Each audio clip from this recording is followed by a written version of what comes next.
Is there anything burning? Well, I'm not out of questions, so hit me with a couple more. What, Yeah, we'll do some. As long as they're brilliant, no pressure. well, we talked a little bit about, just kind of, well, being here now, so many years later, still talking about the Doors, writing about the Doors, putting out books about the Doors.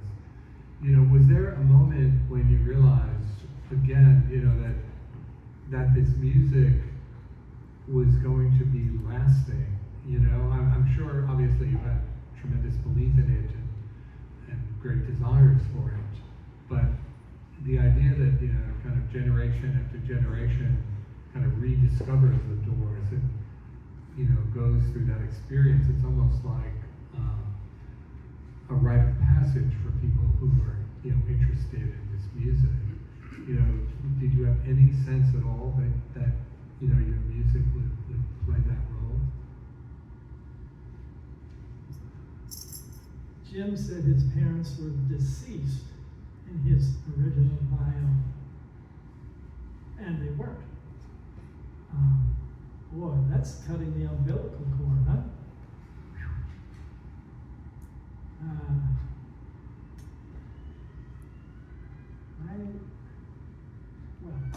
In this book, it's so flattering. Chris Novoselic, bass player in Nirvana, said we helped him. And Gustavo Dudamel, who conducted the LA Phil, whom you people are stealing, he's coming to New York to fill Leonard Bernstein's shoes. He said, the Doors will be around in 200 years like Mozart and Beethoven. Boy, did that fill my head with helium. I'm just a drummer. Next question. Well, I think that, how does that feel? When people, you must get this all the time, people who encounter you tell you what the music meant to them, maybe they've seen the band or wish they had or wish they could have, and listen to the music now, and, the music isn't over. How do you feel? I feel my heart opening further when I hear that some of the songs help people get through Vietnam, first time they made love, first time they got high, what pivotal moments. If we could be the soundtrack for that, feels real good, Anthony. How do you listen to the Doors music much? No. I listen to it a lot in the studio, every note. If I hear it in the car, a DJ made a choice, I'll turn it up and roll the window down. That's me!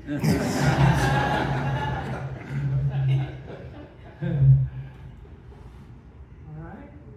Okay. I wonder if, there's a sense,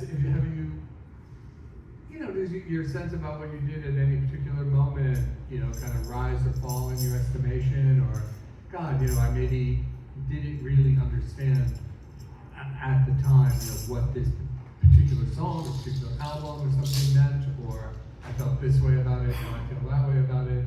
Do your feelings evolve in that way? I'm still blown away by an obscure line or two that Jim wrote in a less popular song. I sat in with Robbie at the Whiskey a month ago.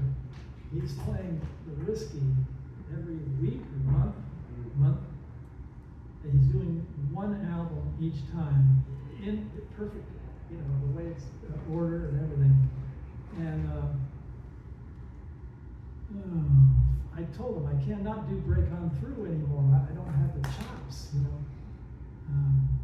I'll do Riders on the Storm. The cut before Riders is Texas Radio and the Big Beat. The Wasp.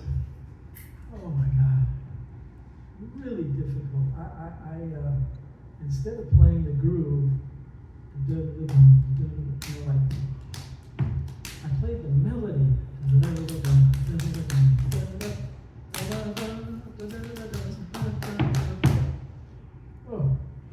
did it though. I told the audience I've never played this live. Bless me. Help me. But the lyrics, well, that's where, what was it? Forgive us now for wasting the dawn. No eternal reward.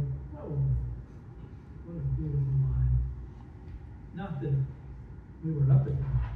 We were musicians, night people, but metaphorically.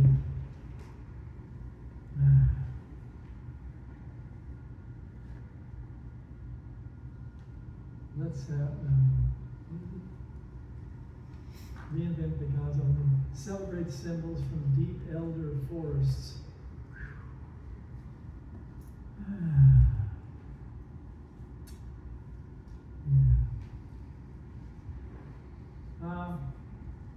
I don't know. I'm burnt.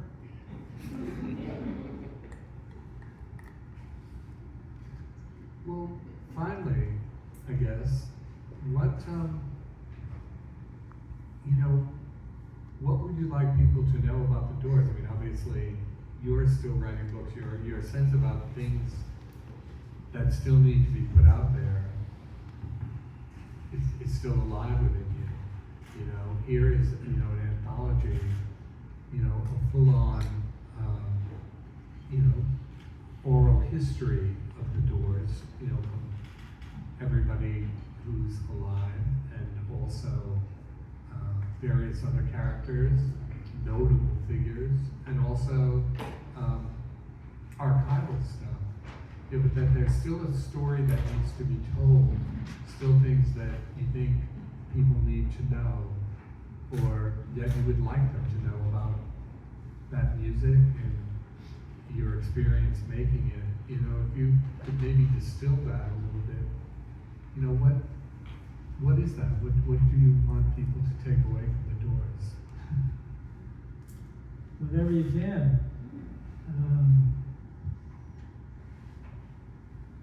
I'm on a longer road than Jim. He died at 27. What am I? 80. There's many roads, and I like being an example for the youth of a different road than Jim. We've learned from that now.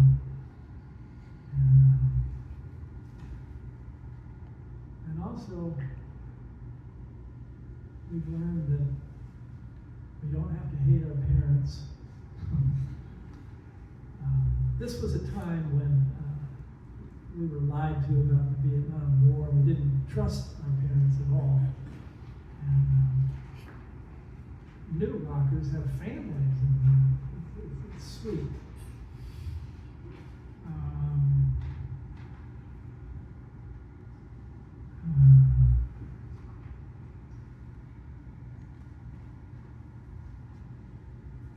If the Doors can open your heart and soul a little more, do it. All right.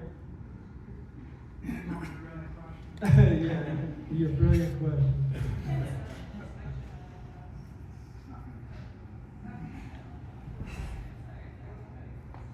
I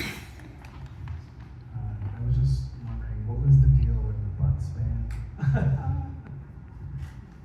Butts Band was a group Robbie Krieger and I had. Ray and I and Robbie went to England naively searching for a singer, but nobody could wear those leather pants. They tried to sing, they did okay, but we avoided that filling that slot. And then we knew that without our focal point, it's over. Ray wanted to make a solo album. Robbie and I did Butts Band. We covered some Bob Marley because we were in Jamaica before reggae came here, and we knew that was going to be important stuff. So, get up, stand up, don't give up the fight. Anyone else? Oh, okay, we'll be here all night. All right.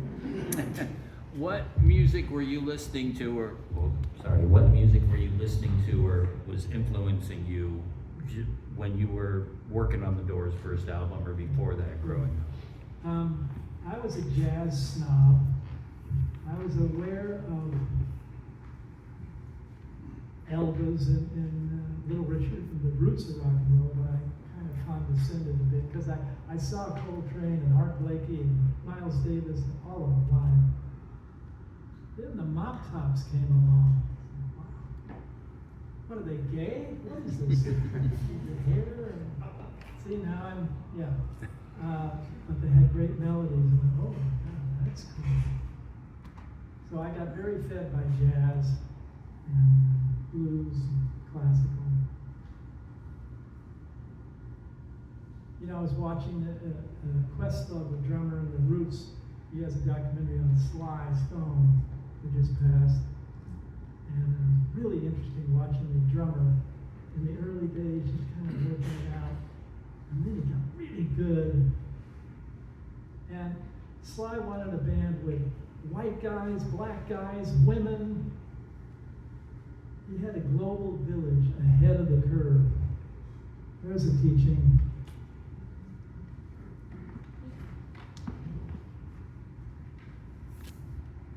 What was it like putting together the American Career album? Ooh, love it, love it. Jim recorded all his poetry. I think it was on his birthday. He had envisioned an orchestra, which was cool. He passed, and Ray and I and Robbie decided to orchestrate that album, poetry and music. It's really fun because we put in natural sounds, and we got a little flack that it wasn't an orchestra, but he passed, and who best to do it? So I'm very proud of that album. It's a little out there for some folks, but thank you for being into that. Okay, a couple more. Who was the last one? Who was the? Anyone over here? All right. You didn't get a call.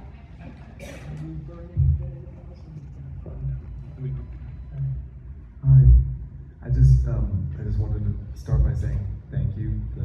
What you and the Doors did absolutely changed my life, and thank you for sharing so much honesty and wisdom.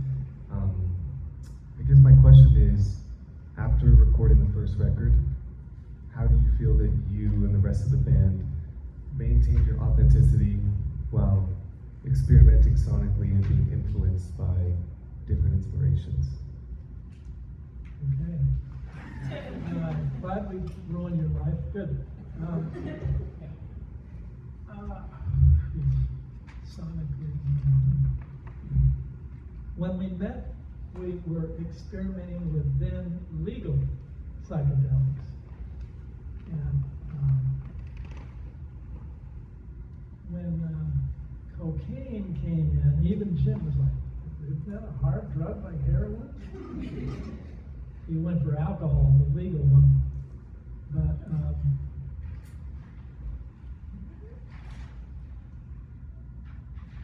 by the second album, we were relaxed in the studio. The studio kind of became the fifth door, and we were experimenting. Well, Sgt. Pepper was out. We're like, oh my God, oh my God. We were experimenting with backward piano tracks and Moog synthesizers was just invented, so we put Jim's vocal.